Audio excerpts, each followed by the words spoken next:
এই মুহূৰ্তত আহি পৰিছে এটা বিগ ব্ৰেকিং নিউজ। যোৰহাটৰ সাংসদ গৌৰৱ গগৈৰ পত্নীৰ বিৰোধী দেশৰ সৈতে থকা সম্পৰ্ক সন্দৰ্ভত মুখ্যমন্ত্ৰী হিমন্ত বিশ্ব শৰ্মাৰ ডাঙৰ মন্তব্য।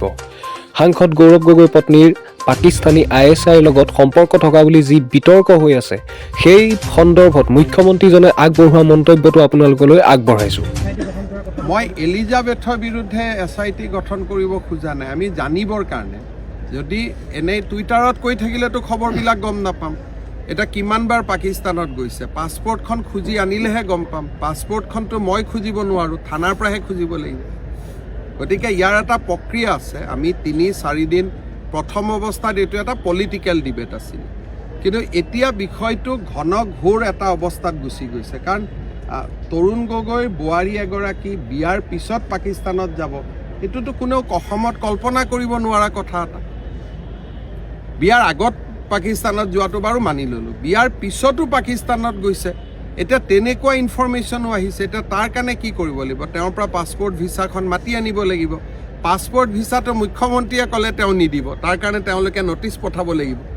গতিকে লিগেল ব্যৱস্থা এটা ইমান দিন আমি ধৰক টুইটাৰত, প্ৰেছত যি কথা পাতিলোঁ, কিন্তু নেক্সট পৰ্যায়তো আপুনি যাব লাগিব। কাৰণ ISR কথাটোতো আমি এৰি দিব নোৱাৰোঁ। বেলেগ কথা আপুনি এৰি দিব পাৰে, কিন্তু when it comes two involvement of ISI, এনেকুৱাও এতিয়া ঘটনা ওলাইছে যে 2013 চনত পাকিস্তানৰ এজন উচ্চ পদস্থ সামৰিক বিষয়াৰ সৈতে এলিজাবেথ গগৈ পাকিস্তানৰ পৰা দিল্লীলৈকে আহিছে। তেনেকুৱা তথ্য এতিয়া ওলাইছে। এতিয়া এই তথ্যবিলাক চাবৰ কাৰণে সেই ডেটবিলাকৰ পাছপৰ্ট ভিছা ষ্টাম্পিং চাব লাগিব। এতিয়া মই মুখ্যমন্ত্ৰীয়ে ক'লেতো এইবিলাক নেদেখুৱাই।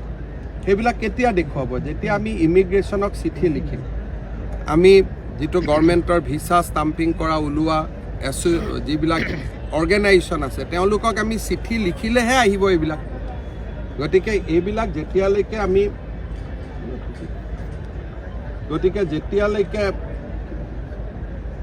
যেতিয়ালৈকে এই চিঠি পত্ৰবিলাক আমি সংগ্ৰহ কৰিব নোৱাৰোঁ অফিচিয়েলি, আপোনালোককতো মই কৈ থাকিলে আজিয়ে 2খন ফটো লগায়, এইখন ফটো বেলেগ, এইখন ফটো বেলেগ। কিছুমান মানুহ এক্টিভ হৈছে, 2খন ফটোৱে পাকিস্তানৰে। এতিয়া এম্বেচিৰ 2টা ৰুমতো হ'ব পাৰে। এতিয়া মানুহৰ এই যে এটা সহানুভূতি দেখুওৱা এটা চক্ৰ আছে। MP জনেতো কোৱা নাই মই যোৱা নাই বুলি, তেওঁ কৈছে মই গৈছোঁ।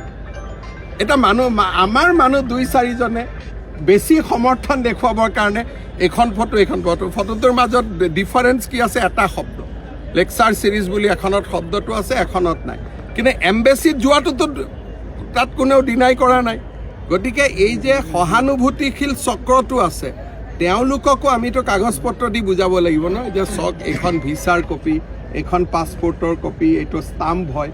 সেই খবৰখিনি লিগেলি আনিবৰ কাৰণে এতিয়া আমি কেছ এটা যদি ৰেজিষ্টাৰ নকৰোঁ, আমি লিগেলি আনিব নোৱাৰোঁ। সেইকাৰণে কালি গোটেই বিষয়টো কেবিনেটত চিৰিয়াছলি আমি আলোচনা কৰিম।